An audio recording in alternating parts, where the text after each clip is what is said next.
అధ్యక్ష, చంద్రబాబు నాయుడు గారు కోర్టులకు వెళ్ళి ఇంకా అవార్డు చేయలేదు అని చెప్పి చెప్పుకున్నారు అని అంటే దాని అర్థం ప్రాసెస్ జరిగినట్టే కదా. అంతకన్నా వేరే నిదర్శనం కావాలా? నిజంగా అధ్యక్ష, ఇసుకలో అస్సలు జరగలేదు అధ్యక్ష స్కామ్. పోలవరం అస్సలు జరగలేదు అధ్యక్ష. పట్టిసీమ అస్సలు జరగలేదు అధ్యక్ష. బొగ్గు 500 కోట్లు జెన్కో ఆల్రెడీ తెప్పించుకుంది. దాని మీద ఎంక్వైరీ చేస్తే తెప్పించుకుంది ఏ రేటుకు, కాంట్రాక్ట్ ఏంది, అన్నీ బయటకు వస్తాయి. ఎందుకంటే అది ఆల్రెడీ పని జరిగిపోయింది. అస్సలు జరగలేదు, దాని మీదకి అస్సలు ఒప్పుకోడు. ఏపీఎండిసి త్రివేణికి 33% పెంచి ఆల్రెడీ వర్కులు ఇచ్చేసింది. అది స్కామ్, అది ఎంక్వైరీ చేపిస్తే ఆల్రెడీ ఇచ్చేసారు కాబట్టి బయటకు వస్తుంది. అది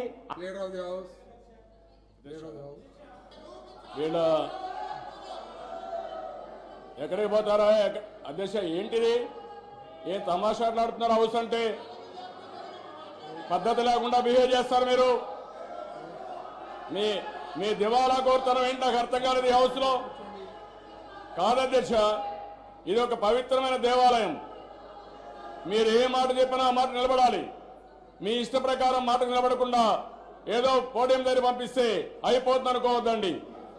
నేను ఒకటి అడిగాను అధ్యక్ష, ఈ ఎమ్మెల్యేలో ఎవరికైనా ధైర్యం ఉంటే సోలార్ ఎనర్జీ కానీ వీటీపీఎస్ కృష్ణపట్నంలో ఇచ్చిన ప్లాంట్స్ లో కానీ అవినీతి జరిగిందని నిరూపిస్తారా?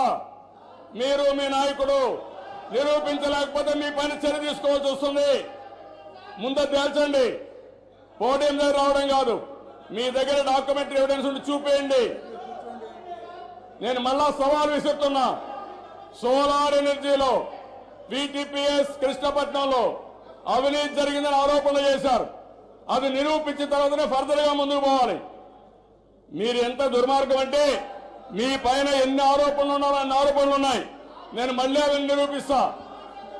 ఇప్పుడు నేను అడిగేది మిమ్మల్ని సవాల్ విసురుతున్న ఆల్ ఎమ్మెల్యేస్, ఎవరికైనా ధైర్యం ఉంటే సోలార్ ఎనర్జీలో కృష్ణపట్నం వీటీపీఎస్ న్యూ ప్లాంట్స్ అవినీతి జరిగిందా? జరిగితే ఎవరికైనా ధైర్యం ఉంటే చెప్పండి. మీరు నిరూపిస్తే దేనికైనా సిద్ధం. లేకపోతే ఈ హౌస్ కే రావడానికి మీకు అర్హత లేదు. దివాలా కోర్ అపోజిషన్ లీడర్ పెట్టుకున్నారు మీరు. మీ పార్టీనే దివాలా కోర్ పార్టీ. మళ్ళీ అడుగుతున్నా నేను, అది చేరిన తర్వాతనే మిగిలినవన్నీ కూడా అధ్యక్ష అసత్య ఆరోపణలు.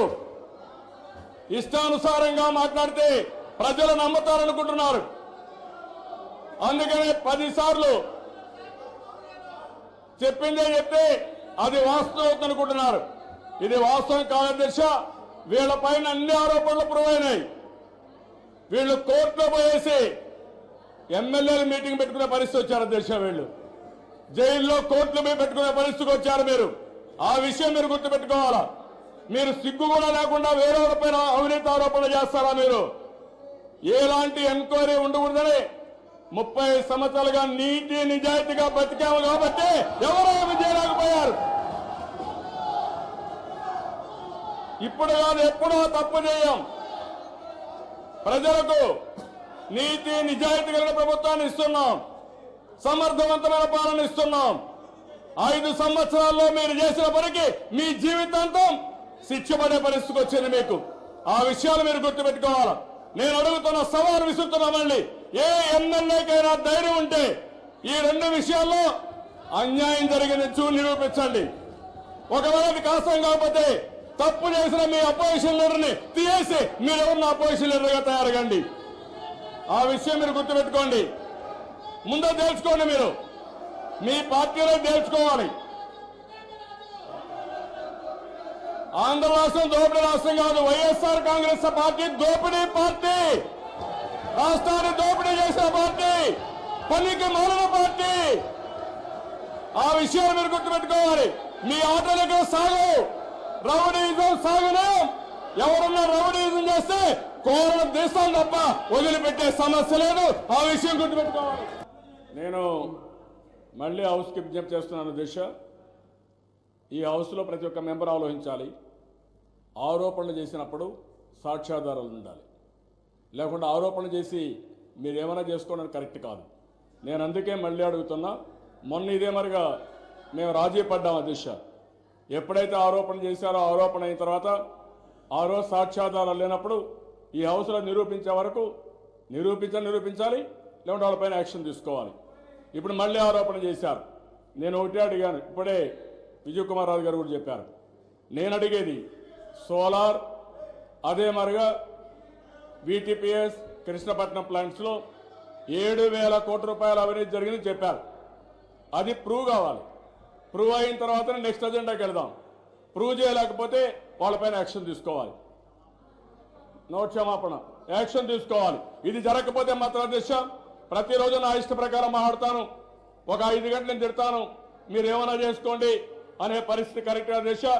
మేము ఇక్కడ ఉండేది ఈరోజు మీరు వాళ్ళు చెప్పింది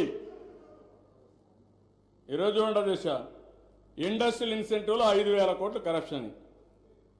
ఇంతవరకు ఖర్చు పెట్టిందే 2,000 కోట్ల రూపాయలు ఇన్సెంటివ్స్ ఇచ్చాం. వీళ్ళు పోయిన 10 సంవత్సరాలు మొత్తం వాళ్ళకి ఇన్సెంటివ్స్ కూడా ఇవ్వకపోతే వచ్చిన వెంటనే పూర్తిగా ఇన్సెంటివ్స్ అన్ని క్లియర్ చేసిన ఘనత ఈ ప్రభుత్వానికి అధ్యక్ష. వీళ్ళు చేసిన పనులు ఇది మరి చాలా చేసిపోయారు. నేను అడుగుతున్నా అధ్యక్ష, అందుకే అడిగేది, అందులో 5,000 కోట్ల అవినీతి జరిగిపోయింది. ఇష్టానుసారంగా ఏదొస్తే అది ఏదంటే మాట్లాడేస్తున్నారు. నేను అందుకని అడుగుతున్నా అధ్యక్ష, సోలార్, VTPS ఇక్కడ అన్నీ ఉన్నాయి అధ్యక్ష. దాని గురించి ఇప్పుడు మళ్ళా కావాలంటే ప్రూవ్ చేస్తాం. నేను ఎక్కడ కూడా దేనికైనా సరే సిద్ధంగా ఉన్నా, అది వేరే కథ. ఇప్పుడు నేను అడిగేది ఈ 2 విషయాల్లో 7,000 కోట్ల రూపాయల అవినీతి జరిగిందన్నారు కాబట్టి అది నిరూపించిన తర్వాతనే నెక్స్ట్ అజెండా. అది నిరూపించలేకపోతే ఎట్టి పరిస్థితుల అధ్యక్ష వాళ్ళపైన అందరూ అడుగుతున్న వాళ్ళ ఒకసారి మీరు మీ నాయకుడు చెప్పింది కరెక్ట్ అయితే ఆ సాక్ష్యాధారాలు తీసుకొని మీరన్నా ప్రొడ్యూస్ చేయండి. లేకపోతే ఎవరి దగ్గర ఆధారాలు ఉంటే మీరు ఇవ్వండి. మీరు ఏ ఆధారాలు ఇచ్చినా యాక్షన్ తీసుకుంటాను, అంతేగాని చెప్పేసి వెళ్ళిపోవడానికి వీలు లేదు. అందుకని అధ్యక్ష ఎట్టి పరిస్థితుల్లో ఇది ప్రూవ్ కావాలి. ప్రూవ్ అయిన తర్వాతనే ఫర్దర్గా ముందు పోదాం అధ్యక్ష. నాకు ఆశ్చర్యంగా ఉంది అధ్యక్ష. ఏమి ఆ 2 విషయాలు మాత్రమే ఏమి మీ మీద 20 ఆరోపణలు. ఈ 20 ఆరోపణల మీద మీకు దమ్ము ధైర్యం ఉంటే సిబిఐ చేత ఎంక్వైరీ చేద్దాం. రెడీగా అడుగుతా ఉన్నా. మీరే ముద్దాయి అయినప్పుడు మీ చేతులతోనే ఎంక్వైరీ చేయడం ధర్మమేనా అని అడుగుతా ఉన్నా. మీ మీద ఆరోపణలు వస్తా ఉన్నప్పుడు మీ చేతుల్లో ఎంక్వైరీ. నేను చెప్పింది అధ్యక్ష, అలాంటి ఎంక్వైరీలు ఉండకూడదనే ఈ ప్రభుత్వం చాలా అధ్యక్ష, దట్ ఈజ్ మై క్యారెక్టర్ అధ్యక్ష. మీ నాన్న బతుకున్నప్పుడు నా మీద కోర్టు పోయాడు, ఒకటి కాదు 26 కేసులు వేశాడు, 23 ఎంక్వైరీలు చేశాడు 10 సంవత్సరాలు. మీ తండ్రి ఏమీ చేసుకోలేకపోయాడు. కోర్టులో కామెంట్ చెప్తున్నానండి. ఫిర్యాదుదారులు 2004లో ఒక పిటిషన్ ఇదే మరి వేస్తే కోర్టులో ఇచ్చిన కామెంట్ ఇది. ఫిర్యాదుదారులు ఒకే విధమైన ఆరోపణలు పదే చేస్తున్నారని అవే వాదనలు అవే లాయర్లు అంటూ ఆ కేసులు తిరస్కరిస్తున్నాం. 99 ఎన్నికల ముందు ఇవే కేసులను దాఖలు చేసి ఎన్నికల తర్వాత ఉపసంహరించుకున్నారని, 2000 ఎన్నికల ముందు ఇలాగే చేశారని వ్యాఖ్యానించింది. 99, 2004 మధ్య వారు ఈ అభియోగాలపై ఏ సంస్థను అప్రోచ్ కాలేదంటూ వీటిపై రెస్పాండెంట్ నోటీసు కూడా ఇవ్వలేదని ఆ రోజు కోర్టు మాట్లాడుతూ డిస్మిస్ చేశారు. ఇంకో కేసులో చూస్తే అధ్యక్ష, ఈరోజు మద్యం అమ్మకాల కేసులు ఇదే మరి మీ వాళ్ళంతా మీ నాన్నే పోయాడు సుప్రీంకోర్టు పోయాడు.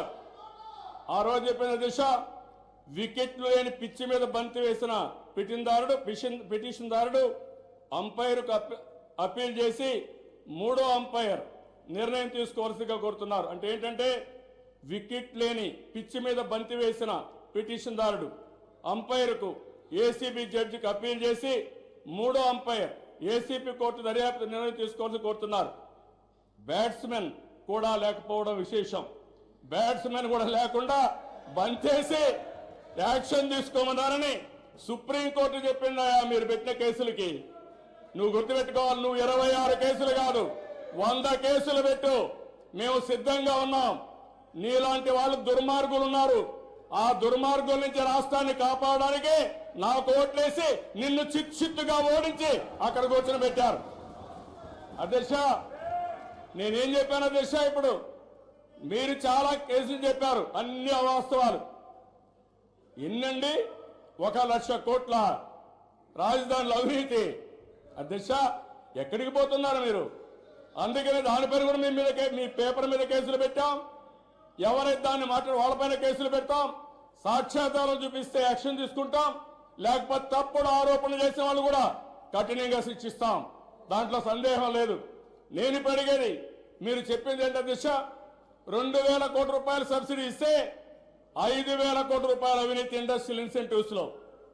అదే మరిగా ఇసుక మేము చేస్తే 2,000 కోట్ల రూపాయల అవినీతి.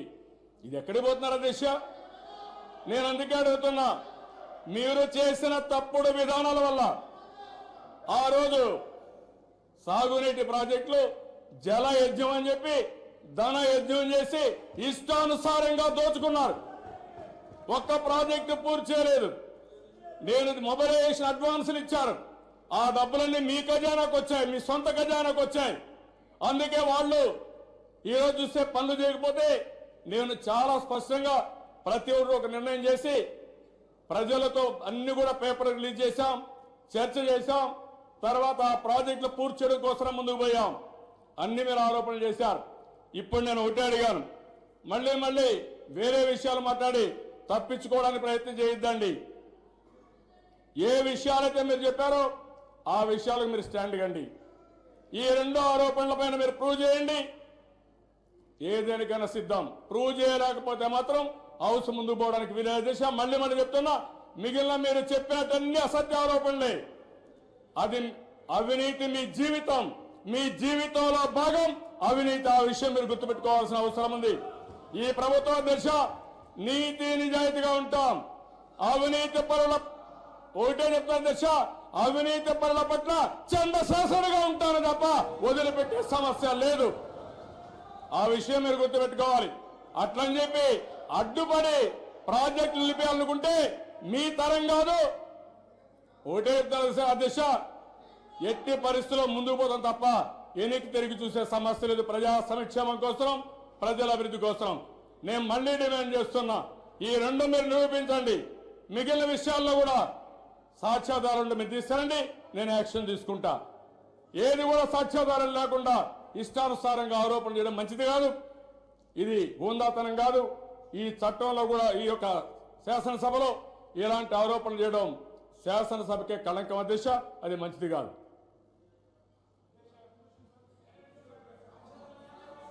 అధ్యక్ష, చంద్రబాబు నాయుడు గారు కళ్ళు ఇలా పెద్దవిగా చేసి ఇలా మాట్లాడితే ఎవరినైనా బెదిరించవచ్చు అని చెప్పి అనుకుంటున్నారు అధ్యక్ష. నేను ఒకటే అడుగుతా ఉన్నా అధ్యక్ష, 20 ఆరోపణలు అధ్యక్ష, సిబిఐ చేత ఎంక్వైరీకి దమ్ము ధైర్యం ఉందా అని అడుగుతా ఉన్నా నేను అధ్యక్ష. అధ్యక్ష, ఆ దమ్ము ధైర్యం చంద్రబాబు నాయుడు గారికి లేదు అన్న సంగతి బాగా తెలుసు అధ్యక్ష. నిన్న రాజధాని భూముల విషయంలో కూడా ఇదే సిబిఐ ఎంక్వైరీని అడిగాం, ఆ దమ్ము ధైర్యం లేదు. ఇదే విషయం మళ్ళీ చెప్పాం. 2006లో ఇదే శాసనసభలో మీరు అక్కడ ఉండి రాజశేఖర రెడ్డి గారి మీద ఔటర్ రింగ్ రోడ్డు మీద ఆరోపణ చేస్తే రాజశేఖర రెడ్డి గారు ముఖ్యమంత్రిగా ఉండి సిబిఐ చేత ఎంక్వైరీకి సరే అన్నాడు.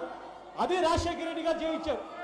మీరు ఇక్కడ మీ ముందు ఆరోపణలు వస్తూ ఉంటే, మీరే దోషిగా ఉన్నప్పుడు, మీరే ఇన్సైడర్ ట్రేడింగ్ కు పాల్పడినప్పుడు, మీ మీద 20 వాటి మీద మీ మీద ఆరోపణలు ఉన్నప్పుడు సిబిఐ చేత ఎందుకు మీరు ఎంక్వైరీకి వెళ్తారు?